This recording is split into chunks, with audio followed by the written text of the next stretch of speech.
혹시 한국에서 인터넷 뱅킹이나 공공기관 사이트를 이용해 보셨나요? 그럼 아마 끝도 없이 뭔가를 설치했던 기억 다들 있으실 겁니다. 오늘 바로 그 답답한 미스터리의 비밀을 파헤쳐 보겠습니다. 네, 바로 이 화연이죠. 은행이든 정부 사이트든 들어가기만 하면 이거 설치하세요, 저거 설치하세요. 이거정 정말 익숙하시죠? 재밌는 설문조사가 하나 있는데요. 보면 거의 모든 사람, 97%가 이걸 설치해봤다고 해요. 그런데 정작 이걸 왜 설치하는지 아는 사람은 절반도 안 된다는 겁니다. 좀 이상하지 않으세요? 자, 그런데요. 만약에 이 보안 프로그램들이 그냥 좀 귀찮은 게 아니라 사실은 해커들을 위한 레드카펫 같은 거라면 어떠시겠어요? 최근에 카이스트를 포함한 여러 대학에서 정말 충격적인 연구 결과를 내놨습니다. 한마디로 이 보안 프로그램들이 국가가 공인한 해킹 통로라는 거예요. 네, 잘못 들으신 게 아닙니다. 해킹 방지가 아니라 해킹 통로요. 연구진들이 가장 많이 쓰이는 프로그램 딱 7개만 살펴봤거든요. 그런데 여기서 발견된 심각한 보안 구멍이 무려 19개나 됐습니다. 이게 그냥 작은 흠집 수준이 아니에요.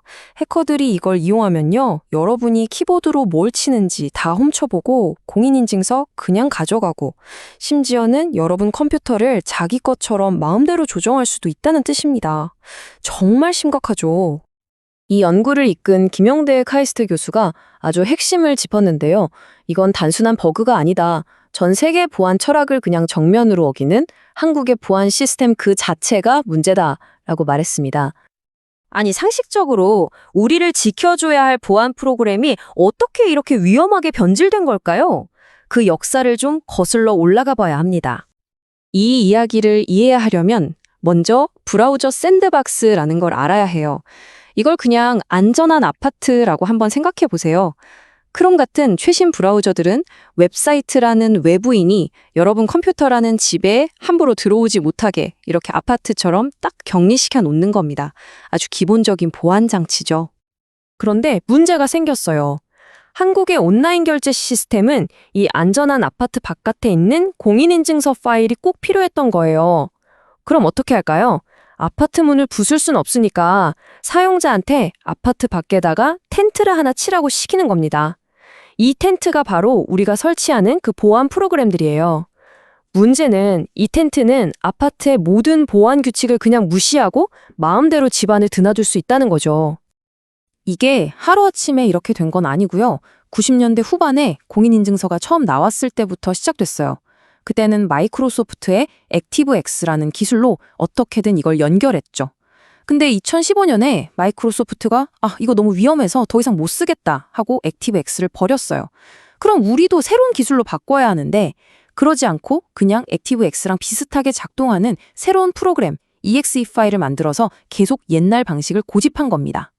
25년 동안 낡은 길을 계속 걸어온 셈이죠. 자, 그럼 진짜 궁금한 게 이거죠. 이렇게 위험하다는 걸 알면서 왜 안 바꾸는 걸까요? 그 이유는 놀랍게도 보안과는 전혀 상관이 없었습니다. 겉으로 내세우는 목표는 당연히 해킹으로부터 사용자를 보호한다, 이거죠. 그런데 실제 기능은 그게 아니에요. 바로 법적 책임으로부터 금융기관을 보호한다, 이게 진짜 목적입니다. 이런 상황을 딱 설명하는 단어가 있습니다. 바로 면피. 책임을 면한다는 뜻이죠. 전문가들은 이 모든 게 거대한 면피용 시스템이라고 지적합니다. 이게 어떻게 가능하냐면요. 법적으로는 해킹 사고가 나면 은행이 책임져야 해요. 그런데 여기에 교묘한 예외 조항이 하나 있습니다.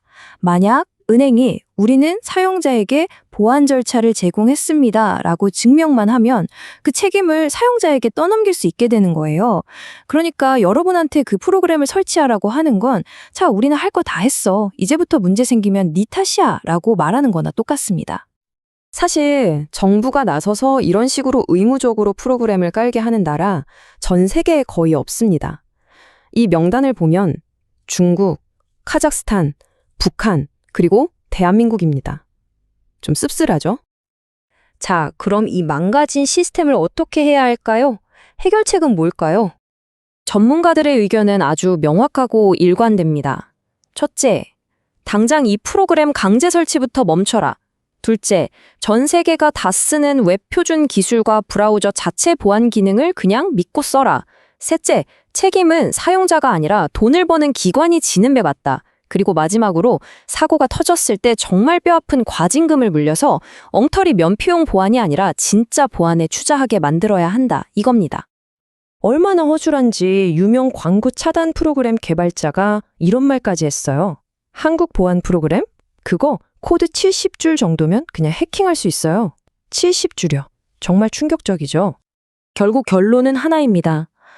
우리를 지켜주는 방패라고 믿었던 것들이 사실은 해커들을 집으로 초대하는 환영 매트였던 거죠. 이 위험한 악순환의 고리, 과연 언제쯤 끊어낼 수 있을까요?